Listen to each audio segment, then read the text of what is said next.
el Salmo 84:10. Porque es mejor un día en tus atrios que 1000 fuera de ellos. Prefiero estar en el umbral de la casa de mi Dios que morar en las tiendas de impiedad. El umbral es la antesala a la puerta. Y dice el salmista, prefiero estar ahí, en el umbral, cerquita de la puerta, que habitar en las moradas de maldad.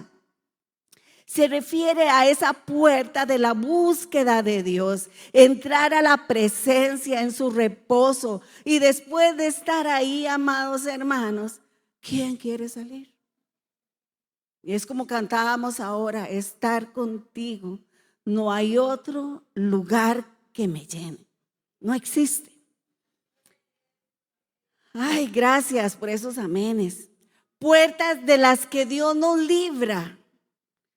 Yo no sé si usted se ha tenido alguna oposición seria en su vida de la cual usted ha visto la mano de Dios librándolo. El Salmo 9:13 dice, Señor, ten misericordia de mí o ten compasión de mí. Mira cómo me afligen los que me odian. Sácame de las puertas de la muerte. Y yo decía, puertas de la muerte, ¿quién puede sentir esa opresión tan grande como para sentirse que está al borde de la muerte? Se refiere a esa puerta que se abre ante nuestros ojos y que está la gran tentación de entrar en ella. Esa puerta de la desesperanza, esa puerta de la tristeza profunda, del desconsuelo, del miedo, de la depresión. Amado hermano, si usted ve esa puerta y está tentado a entrar en ella, no lo haga. Date media vuelta y mira a la puerta a la que perteneces, la puerta del reino, porque esas puertas son tramposas. Cuando nosotros entramos en una desesperanza, en un dolor, en una tristeza, son trampas del enemigo que nos quieren atrapar. El salmista le pide al Señor que le saque de esas puertas de muerte, la puerta de sus enemigos. Dice Génesis 22:17, de cierto te digo, grandemente, que te bendeciré grandemente y te multiplicaré en gran manera tu descendencia, como las estrellas del cielo y como la arena en la orilla del mar. Tu descendencia poseerá las puertas de tus enemigos. La bendición de andar en obediencia, la bendición de andar en integridad delante del Señor, me abre la posibilidad de que el Señor entregue a mí y a mi descendencia la puerta de mis enemigos en mis manos. ¿Cuántos quieren que el Señor le dé esa oportunidad? Las puertas de parte de Dios que nadie puede cerrar. En Apocalipsis 3:7-8 dice, escribe al ángel de la iglesia de Filadelfia, el santo, el verdadero, el que tiene las llaves de David, el que abre y nadie cierra, el que cierra y nadie abre. Esto dice, yo conozco tus obras.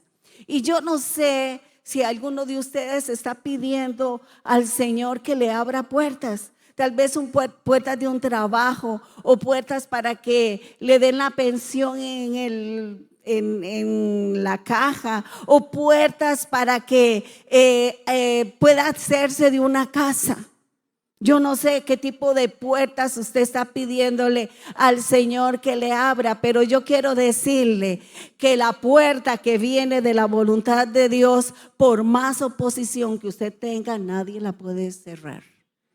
Y eso a mí me alegra, amados hermanos. Hemos visto esas puertas abrirse ante nuestros ojos una y otra vez. Puertas para vencer la oposición del enemigo que se está levantando. Cuando Dios abre una puerta, amados hermanos, nadie la puede cerrar. Puertas que han de cerrarse algún día y que nadie podrá volver a abrir. En Mateo 25, 10, 12, mientras dice, habla de la parábola de las 10 vírgenes, mientras ellas iban a comprar, vino el novio y las que estaban preparadas entraron con él en el banquete de bodas y se cerró la puerta. Y luego vinieron las vírgenes y dijeron: Señor, Señor, ábrenos. Pero el Señor dijo: en verdad, yo no las conozco. Y en Génesis 7:16 está la historia de Noé y en el arca. Y dice que entraron un macho y una hembra de cada clase, tal como Dios lo había ordenado a Noé. Y después, ¿quién cerró la puerta? El Señor cerró la puerta de la barca, del barco. Dios sabe que, amado hermano, aguarda con paciencia. Por eso dice la palabra que el día de salvación es hoy. Y que busquemos al Señor en tanto Él esté cercano, porque llegará un momento, llegará un día en el cumplimiento de los tiempos, amados hermanos, que esa puerta de la mano de Dios se cerrará. Puertas por la cual Jesús nos sugiere entrar. Dice la palabra de Dios en Mateo 7, 13 y 14. Entren por la puerta estrecha, porque ancha es la puerta y amplia la que lleva la senda de la perdición, y muchos son las que la encuentran. Amados hermanos, el Señor nos motiva a entrar por la puerta estrecha, la incómoda, la que cuesta, la que hay que hacerle así, por así para poderse meter, y que por cierto también tiene un camino escabroso. Pero esa es la puerta que Él nos dice que un hijo de Dios debe entrar. Que no se equivoque en elegir la puerta amplia, aquella que no tiene incomodidad, porque esa no es la puerta que lleva al reino de los cielos. La puerta estrecha, pocos son las que la hallan. Puertas que se cierran a Dios, pero que le abren la puerta al pecado. Vea lo que dice Segunda de Crónicas 28, 24. Además, cuando Acaz recogió los utensilios de la casa de Dios, hizo pedazos los utensilios de la casa de Dios, cerró las puertas de la casa del Señor e hizo para sí altares en cada rincón de Jerusalén. Quiero decirle que siempre nosotros vamos a estar adorando algo, y si se le cerramos la puerta a Dios, inmediatamente usted le va a entrar, a abrir la puerta automáticamente a algo que sustituya a Dios, y eso se llama idolatría. Y cuando eso sucede, amados hermanos, usted no está en la gracia de Dios. ¿Tiene sentido lo que les estoy hablando? Siempre vamos a estar adorando a algo, y si le cerramos la puerta a Dios, sepa que otra cosa automáticamente tomará su lugar. No hay un punto neutro, amados, no existe. Pero hay otro tipo de puertas donde yo dejo entrar el pecado.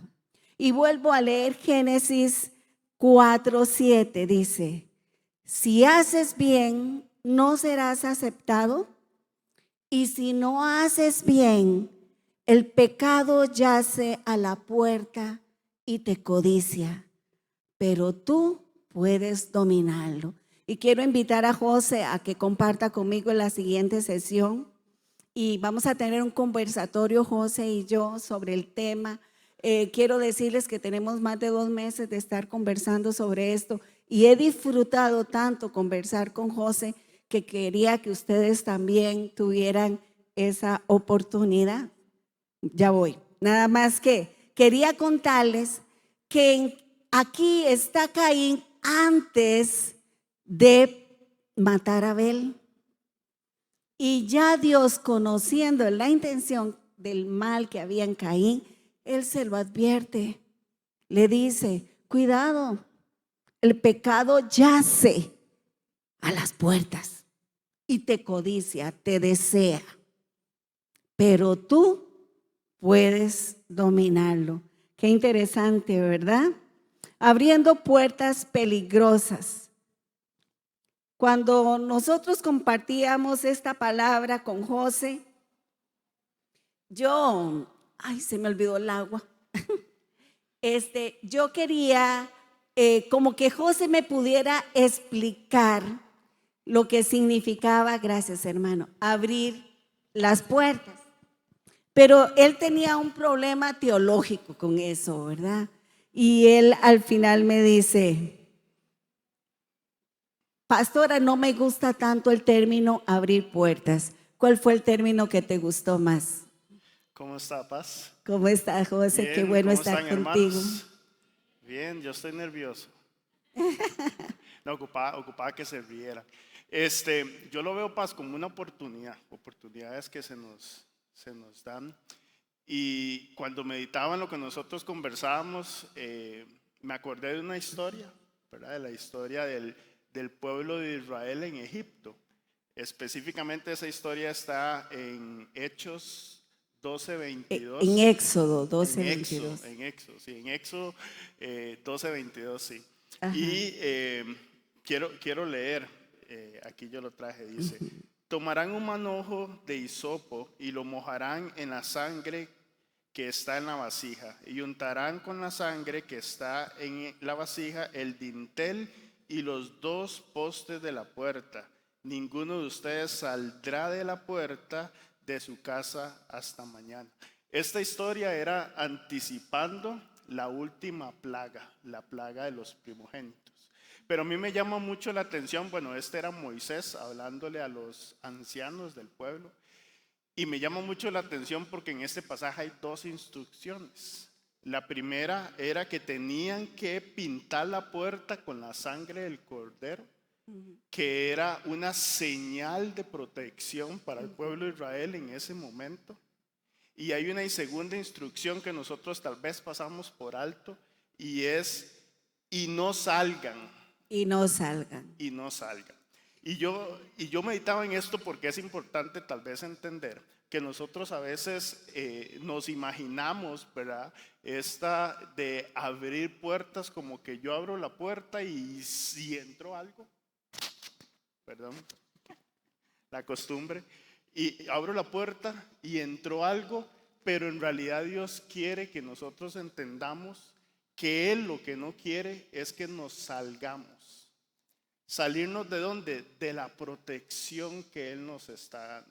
Y que el pueblo de Israel estuviera encerrado en sus casas con una marca en la puerta, Dios los estaba protegiendo, ¿verdad? Entonces, la protección de Dios es una garantía en mi vida que nada va a entrar. No puede Claro, entrar.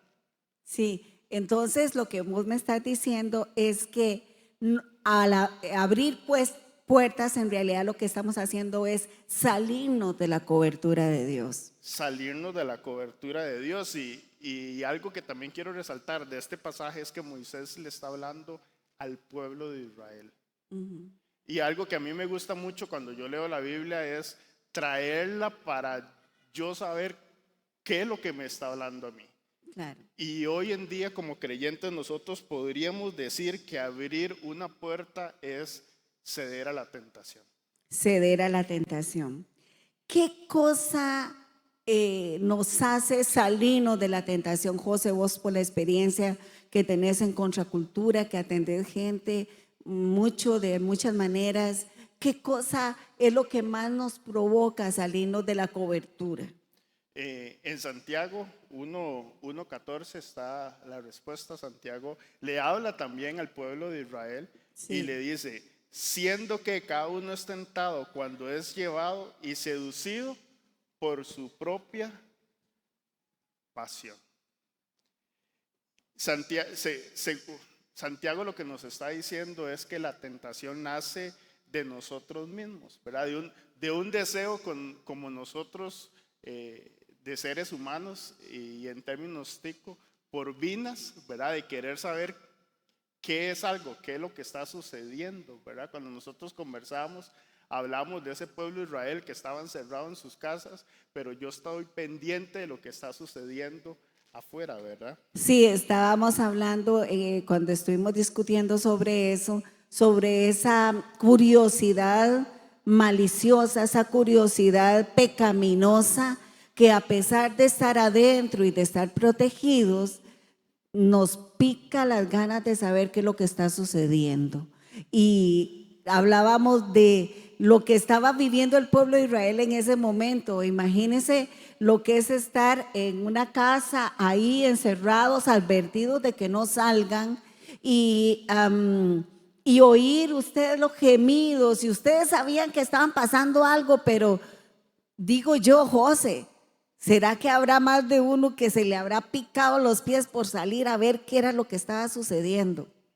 Sí, de hecho, la tentación eso es lo que busca, ¿verdad? Busca que nos salgamos de la voluntad de Dios, ¿verdad? Por eso es que un hombre casado con un buen matrimonio, con una buena esposa, conoce a otra persona y ve una posibilidad ahí. Es una tentación, ¿verdad? Podría ser también una persona con problemas económicos, digámoslo así, y se le presenta una oportunidad para solventar ese problema económico, pero de una forma no legal. También es una oportunidad que se da, ¿verdad? Es importante entender, ¿verdad? Acá que la tentación lo que va a hacer siempre, repetimos, es salirnos de la voluntad de Dios, como Dios quiere que nosotros hagamos las cosas. Ahora que mencionaba lo del ejemplo del pueblo de Israel, la Biblia no nos menciona en ninguna parte cómo ellos estaban en esa noche, ¿verdad? Las instrucciones eran quédese adentro y no salga. Pero ¿cómo ellos pudieron haber estado? Pudieron haber estado tranquilos, estaban orando, adorando, con miedo, con temor, comiendo o se acostaron a dormir. Eso la Biblia no nos lo dice. Pero hay algo importante y es cuando yo digo que traer la Biblia hoy a nuestro tiempo, es que nosotros somos como ese pueblo de Israel en ese momento donde hoy Dios nos está cubriendo mientras regresa el primogénito otra vez. Y en ese momento las familias de Israel estaban conscientes que afuera de sus casas había caos. Usted menciona, habían gritos, había desolación. ¿Por qué? Porque la muerte estaba fuera de sus casas. Y hoy estamos nosotros igual. Estamos en la cobertura que Dios nos da. Estamos aquí tranquilos en la iglesia. Sabemos que alguien nos está cuidando el carro. Pero sabemos que fuera de la iglesia hay caos. Claro, hay caos y cuando vos hablas de eso me acuerdo de la mujer de Lot, ¿verdad? Que a ella también se le advierte que no ve hacia atrás, pero esa famosa curiosidad de querer saber qué es lo que está sucediendo, de qué me estoy perdiendo, nos hace ver hacia atrás, nos hace abrir la puerta y salirnos de esa cobertura. Yo creo, Paz, que es importante y a mí me gusta mucho hacerle preguntas a las personas. Entonces, en base a eso, meditemos hoy cómo estoy esperando. Si yo estoy pasando una situación similar a la que pasó el pueblo de Israel, ¿cómo estoy esperando yo mientras Dios me permite salir? Mientras regresa el primogénito, ¿cómo lo estoy esperando? Mientras regresa nuestro Señor. Es toda una tentación, José. ¿Cómo funciona la tentación? Porque acabamos de leer en Santiago de que la tentación funciona de acuerdo a mi propia naturaleza pecaminosa. Y lo que a mí me tienta no precisamente es lo mismo que te tienta a vos. ¿Cómo funciona la tentación? Para entender la tentación, ¿verdad? En el Antiguo Testamento y en el Nuevo Testamento se habla de tentación con diferentes palabras, pero básicamente todas significan lo mismo. Y es que la tentación lo que busca o su propósito es hacerme caer.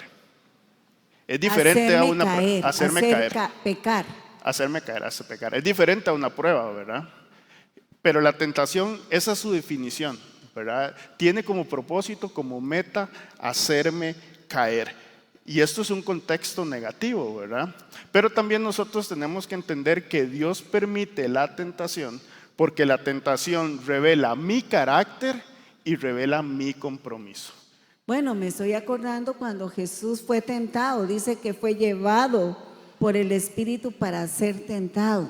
Pero después de haber tenido la victoria Jesús por la palabra, empezó su ministerio con poder. De hecho, en las respuestas que Jesús le da a Satanás en ese momento, Jesús demuestra quién es Él, ¿verdad? Está demostrando su carácter y su compromiso con la misión que tenía aquí en la tierra. Claro.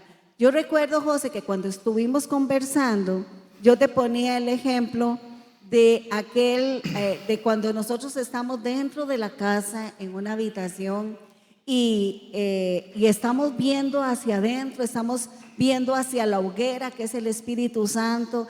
La hoguera nos alimenta, la hoguera nos sostiene, pero ¿qué pasa cuando yo empiezo a ver por la ventana? ¿Verdad? Empiezo a aburrirme de lo mismo, estoy aburriéndome de ver el fuego, de ver el mover de Dios, de ver la palabra, y entonces me empieza esa curiosidad por ver hacia afuera. ¿Podemos identificarnos nosotros en esta posición el día de hoy? Sí, sí, claro. De hecho, bueno, hay una frase que a mí me gusta mucho, ¿verdad? Y es que dice que una obediencia a medias es desobediencia. Y nosotros a veces estamos en el plan de Dios, ¿verdad? Pero estamos pendientes de otras cosas que suceden afuera. Nuestro oído está buscando escuchar cosas que tal vez son con las que nosotros queremos. Y hay un pasaje en Hebreos 2:1 que me gusta mucho porque ayuda a ilustrar esto. Y dice, por lo tanto debemos prestar mucha atención a lo que hemos oído, no sea que nos desviemos. O sea que existe la posibilidad de que si no le prestamos atención a lo que estamos llevando a cabo, podemos desviarnos. Claro, de hecho, me llama mucho la atención que Moisés, cuando estaba dando las instrucciones, ¿verdad?, al pueblo de Israel, y les dice, no salgan, cuando Dios nos dice que no hagamos algo es porque existe la posibilidad de que lo hagamos. Por eso Él nos dice que no lo hagamos. Sí, y es muy curioso porque yo no sé si a ustedes les ha pasado que la gente les pregunta, ¿por qué si Dios todo lo sabía, por qué les puso el árbol a Adán y Eva en el puro centro para pecar? ¿Verdad? Bueno, porque recordemos que nosotros tenemos libertad para elegir. Si Dios no les hubiera puesto a Adán y a Eva ese árbol ahí, no hubieran tenido la posibilidad de desobedecer, y entonces ¿cómo iban ellos a saber que eran libres? ¿Verdad? Tenía que existir la oportunidad de decir sí o no para poder saber que tenían una libertad. Ese Dios les había dado esa libertad.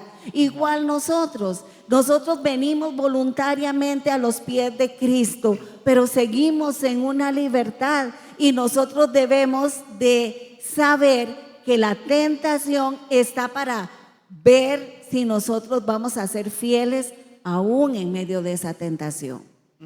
De hecho, ahora que hablas de la libertad, bueno, yo le contaba de una historia que nos sucedió.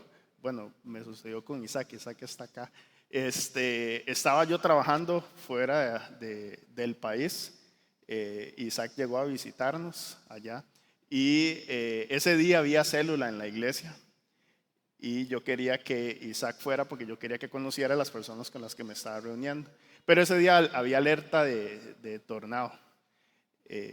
Y nosotros vivíamos en una zona donde los tornados eran cosas serias, ¿verdad? Las personas tenían lugar donde irse a esconder cuando habían las alertas de tornados, sonaban las sirenas, etc. Pero yo recuerdo que yo salí y yo dije, jamás va a llover, ¿verdad? Yo todo vaquiano tico en Estados Unidos, no va a llover. Y nos fuimos y llegamos a la iglesia y se vino algo inexplicable. Yo creo que yo nunca había visto eso. el carro se nos movía en el parqueo, no podíamos abrir las puertas de la fuerza del viento. En un momento fue eso. En un momento, pero todo se dio porque yo desobedecí un consejo de mi líder que no saliera. Y todo porque según yo no iba a pasar nada. Qué bueno, qué curioso, porque generalmente nos pasa que Casi- nosotros empezamos a coquetear con el pecado y pensamos que a nosotros no nos va a pasar. No, yo estoy demasiado jugado. Yo voy a empezar a coquetear con el compañero de trabajo, pero a mí no me va a pasar nada. Yo voy a empezar a robarme el papel higiénico, digo yo por decir algo, pero a mí no me va a pasar nada, ¿verdad? Sí, bueno, yo dije, el pastor está conmigo, no me va a pasar nada, por eso no fue. Pero gracias a Dios el Señor lo salvó, Casi dejo ¿verdad? hábitat sin pastor. ¿Cuáles pueden ser esos síntomas, José, que me pueden ayudar a identificar que estoy así con aquella tentación de querer abrir, de que ya tengo la mano en la cerradura o en la agarradera, no sé cómo decir, y cómo distinguir que estoy aquí con unas ganas de abrir y que me la estoy aguantando, pero que en cualquier momento la puedo abrir? Yo escribí unos síntomas que ahora los chiquillos en redes sociales usan mucho banderitas rojas, ¿verdad? Esas alertas que hay en nuestra vida. Y la primera es cuando pasamos poco tiempo en la palabra de Dios. Estamos en septiembre, ¿verdad? El mes de la Biblia. Este mes, así como anuncio, celebramos 454 años desde que se tradujo la Biblia al español. Casi dos veces más del tiempo que tenemos como República Libre en Costa Rica, ¿verdad? Imagínense. La palabra de Dios dice, ¿con qué limpiará el joven su camino? Con guardar su palabra. En mi corazón he guardado sus dichos para no pecar contra ti. Tener tiempo para la palabra es clave para no caer en esa tentación. Yo puse Paz, porque estamos en una época en la que existe demasiado entretenimiento, demasiada distracción. De hecho, es muy común que nosotros como cristianos a veces nos llenemos de lo que producen otras personas en redes sociales y eso sustituyó el tiempo que nosotros pasábamos con la palabra. Yo siempre digo, nos gusta comer la comida ya masticada, ¿verdad? Y cuando nosotros conversamos de esto, yo no sé si a usted le ha pasado que le den comida masticada, ¿verdad? No levante la mano. Pero usualmente ya esa comida viene sin nutrientes. ¿Por qué? Porque ya los nutrientes los consumió la persona que probó la comida. Y no estoy diciendo que no se deba consumir cosas que las personas hagan en redes sociales, sino que eso no debe sustituir el tiempo que nosotros pasamos en la Biblia. Si hoy la lectura de la Biblia no es una prioridad en su vida, una persona una vez dijo, si nosotros dependiéramos de la palabra de Dios para vivir, leeríamos la Biblia. Y si usted hoy no está leyendo la Biblia como la debería estar leyendo, eso es una señal que hay otras cosas que lo están distrayendo. Y yo quería decir, aprovechando que también celebramos el Día del Niño, y es que hoy se está levantando una generación de niños y preadolescentes que ya la Biblia no es su prioridad, que ya la Biblia no es una autoridad. Y esa es la futura iglesia. Y yo quiero hacer este llamado a los papás para decir, tenemos que llevar a los niños, a los jóvenes, a la Biblia. Es la primera banderita roja. Claro. El Evangelio también nos advierte de que hay cosas muy nuevas que nos están llamando muchísimo la atención, como vos decís, y constantemente nos atrae. Yo le decía a José que era como esa ciudad encantada que está en el libro El proceso del peregrino, ¿verdad? En la que él logró salir de ahí, pero muchos de los que iban en ese peregrinaje se quedaban ahí en esa ciudad. ¿Qué otra la feria. cosa, José? Cuando el evangelio ya no nos afecta como lo hacía antes. Y esto es muy importante. A veces nosotros venimos a la iglesia y decimos, bueno, es que ya ese pasaje yo ya lo escuché, yo ya me lo sé. Cuando la Biblia nos deja de hablar, cuando el evangelio nos deja de hablar a nuestra vida, esa es una señal también que nos estamos alejando, estamos más pendientes de lo que sucede. Y va muy ligado al primero también, ¿verdad? Claro, porque si venimos a la iglesia y el mensaje no está impactando tu vida de alguna manera, entonces eso es una señal es una posible señal de que tal vez te estés acercando a la puerta, ¿verdad? Cuando ya no pasamos tiempo con las personas de la iglesia, por decirlo así. Y eso a mí lo que me dice es que las prioridades que yo tengo en mi vida tienen cada vez menos evangelio.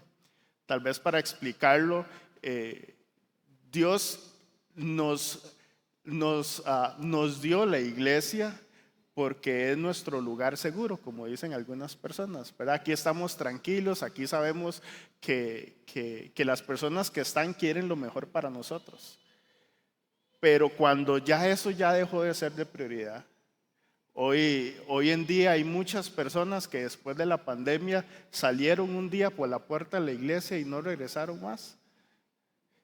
Y no sabemos si van a regresar.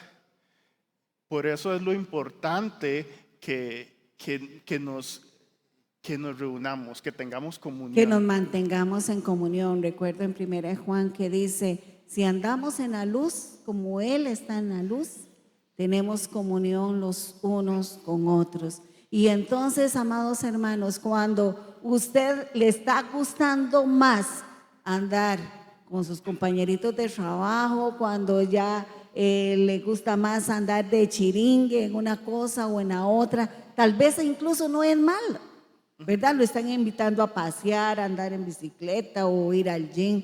No son cosas malas, pero cuando ya tú empiezas a elegir entre ellos y la iglesia y empiezas a ver que te gusta más andar con ellos, es una alerta roja, como vos decís. ¿Qué otra cosa, José? Y es que también en la iglesia nos pueden recordar, ¿verdad? Cuando estamos viendo mucho hacia la ventana. Ajá. Entendemos el asunto de la ventana, sí, todos, ¿verdad? Que era cuando, en lugar de estar viendo hacia la hoguera, ¿verdad? Que es el fuego del Espíritu, que es el que nos llena, empezamos curiosamente a ver hacia la ventana. Y entonces hay hermanos que nos dicen, oiga, José, estás viendo mucho para la ventana, vuelve a ver para acá. Ahí no hay nada para ti. Pero nosotros empezamos a ver hacia la ventana y si no hay quien nos advierta, entonces la cosa se nos pone fea. Otra síntoma podría decir que es cuando los pecados que antes me molestaban ahora ya no me molestan. Y yo no sé si a usted le ha pasado, ¿verdad? A veces uno se llega a acostumbrar a ciertas cosas, a ciertas conductas y ya las doy por normales. Y el pecado nunca se ha normalizado, por lo menos para Dios.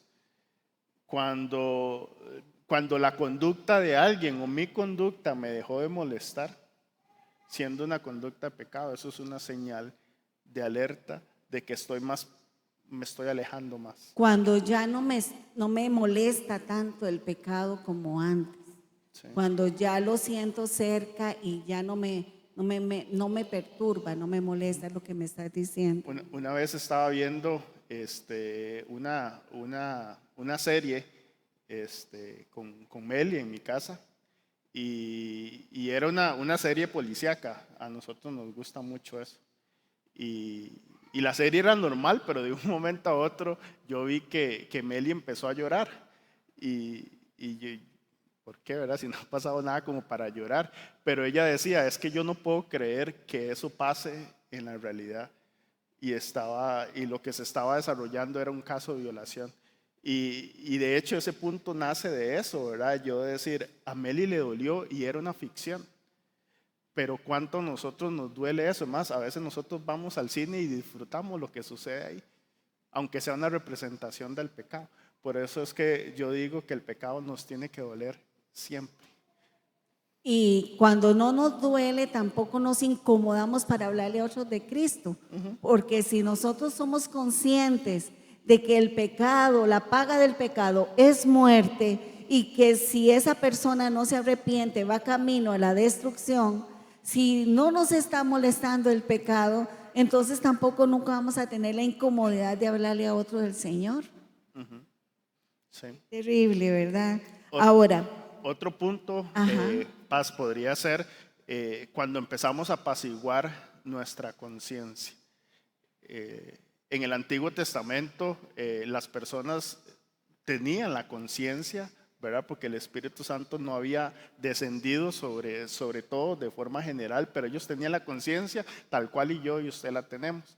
El problema que nos pasa comúnmente es que la conciencia, cuando es que nos damos cuenta que la tenemos después de pecar, ¿verdad? cuando nos empieza el remordimiento o el cuando empieza el sentimiento de culpa. remordimiento, ¿verdad? Pero si nosotros tuviéramos la conciencia activa y consciente, si se puede usar esa forma, la conciencia nos debería decir, está viendo mucho para afuera. Como Dios le advierte a Caín, ¿verdad? Al pecado yace, pero tú puedes dominarlo, pero hay que oír esa voz de adentro donde te advierte, ¿verdad? Que te estás acercando peligrosamente.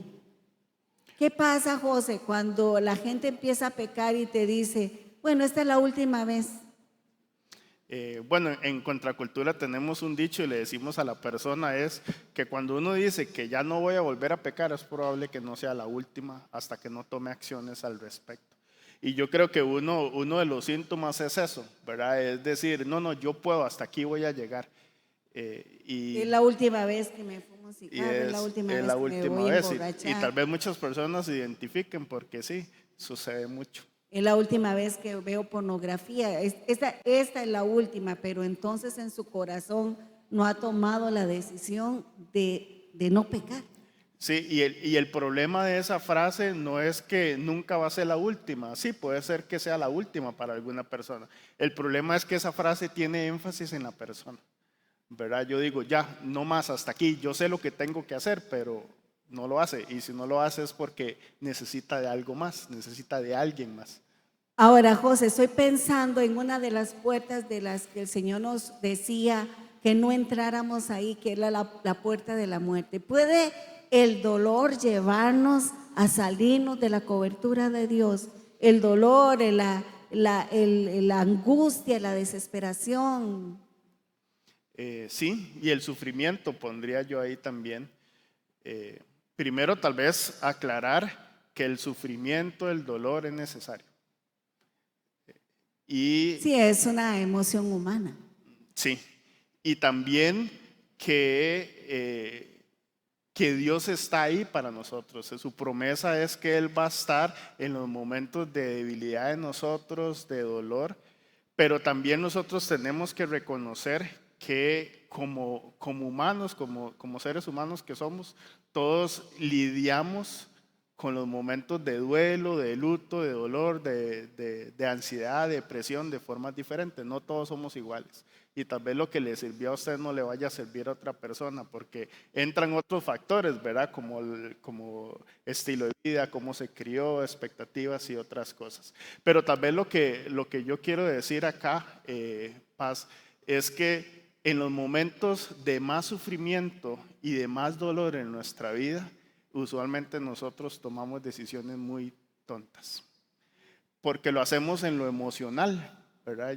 Yo siempre digo, cuando una persona recibe una bendición financiera, tal vez que no esperaba y que es bastante grande, es muy probable que si no se tranquiliza y piensa bien las cosas, es muy probable que bote la plata, ¿verdad? Claro.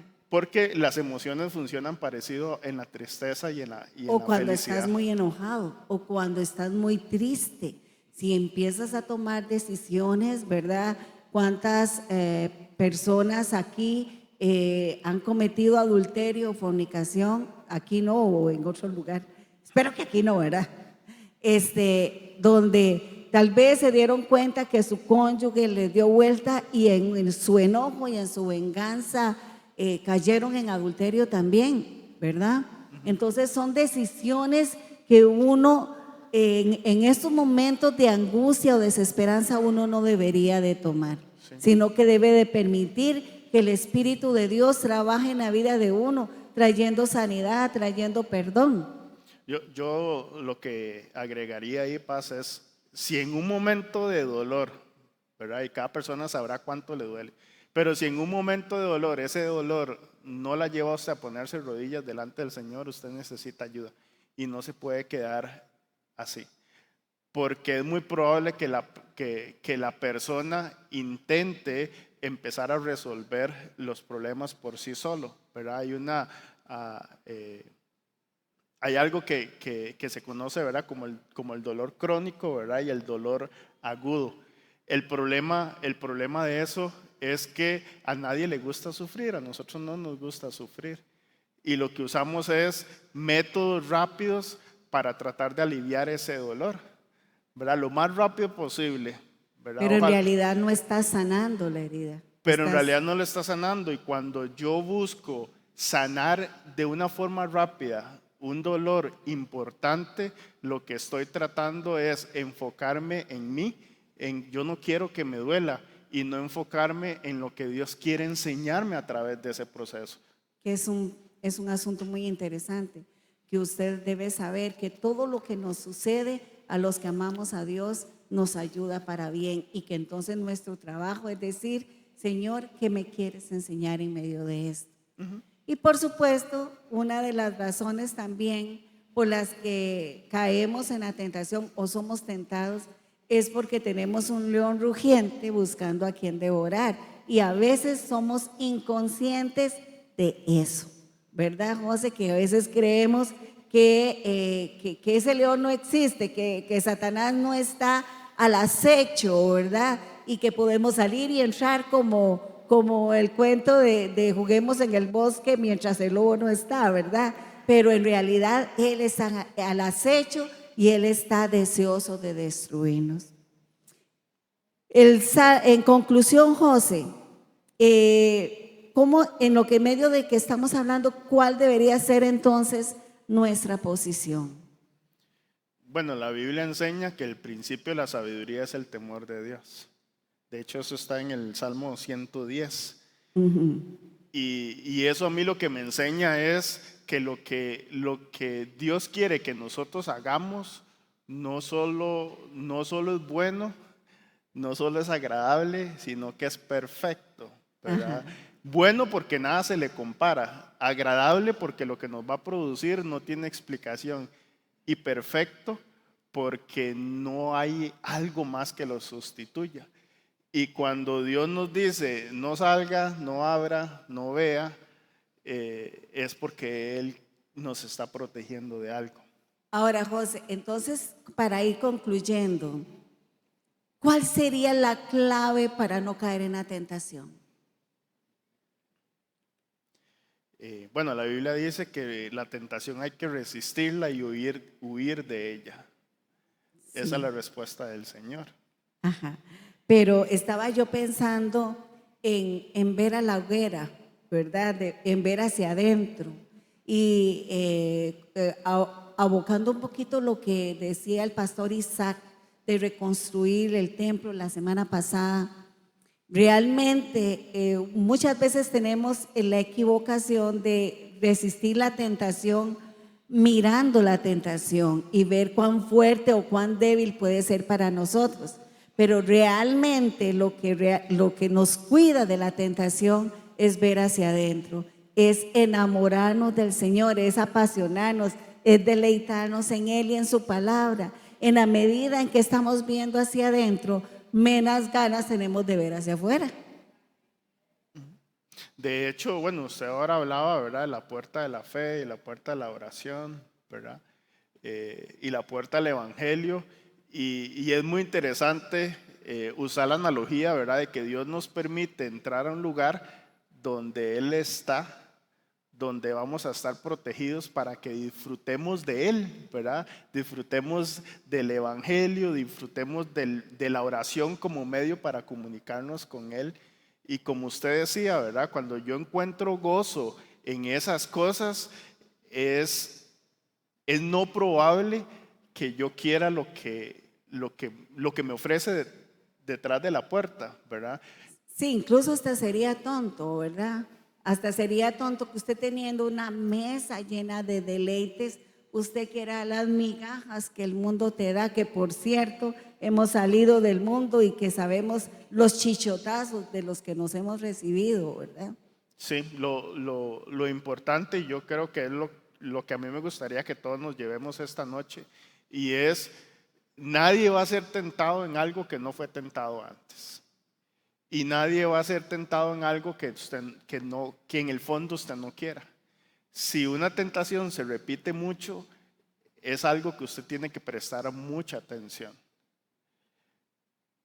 Puede ser que sea algo que no se haya trabajado o que no se haya entregado bien delante del Señor, no se haya doblegado y que necesita tal vez ayuda, un empujón, un hermano.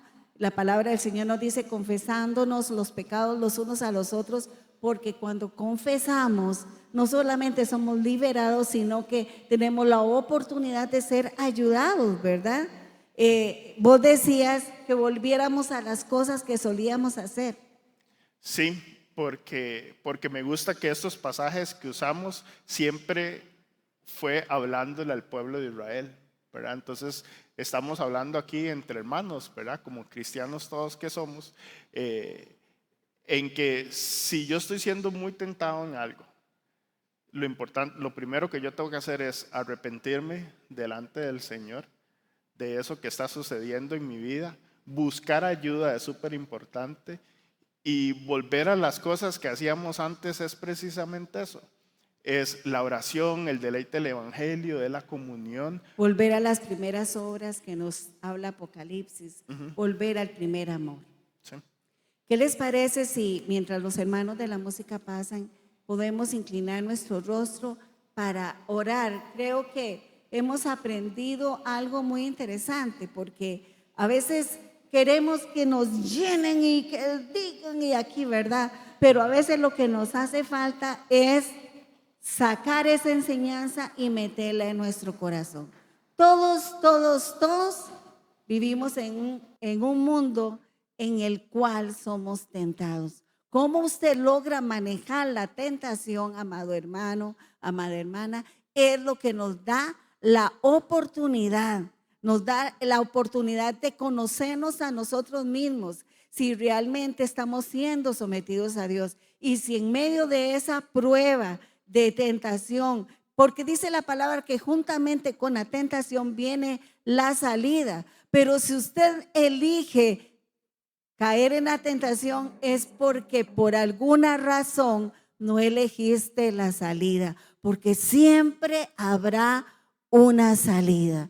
Y es tan importante eso, amado hermano, que si usted incluso tendría que salir desnudo como hizo José, salimos desnudos, pero salir con la integridad delante de Dios. ¿Qué les parece si cantamos este último canto que cantaron los hermanos en adoración? Les invito a ponerse de pie, porque en realidad la clave para tener la victoria en Cristo es estar con Él, es obedecer, es amar la palabra y obedecerla y decirle: Señor, yo quiero estar contigo. Yo quiero que tú anheles, cierre sus ojos. Señor, gracias, Padre, porque me estás enseñando, me estás educando. A veces estos son principios que se nos olvidan. Y por eso, Dios, estamos con la mano en el llavín. Y puede ser que haya algún hermano que tenga la mano en el llavín, a punto de abrir esa puerta para salirse de la cobertura de Dios. Pues yo quiero que usted clame al Rey de los cielos en